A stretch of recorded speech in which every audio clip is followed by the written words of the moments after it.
रहीम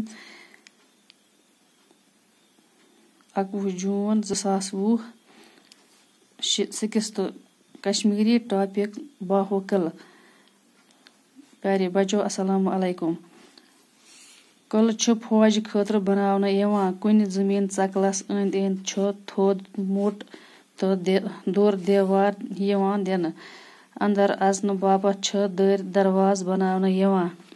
देवार बंदी करने पत अत जमीन चकलस पे मकान यवान बनावना यमन मज बादशाह तो हाकिम रोजान तो ज्यादा खोत ज्यादा मकान फौज बापत बनावना यवान। यमन किलन मज रूजित ओस दुश्मन संद हमलन निश फौज महफूज रोजान। जंगी जरूरत किन किलन अहमियत रोजमज दुश्मन संद हमल निश बचन मोख तो दुश्मनस पे सहल पट गोल चलावन खतर यवान वडरन पे बनावना।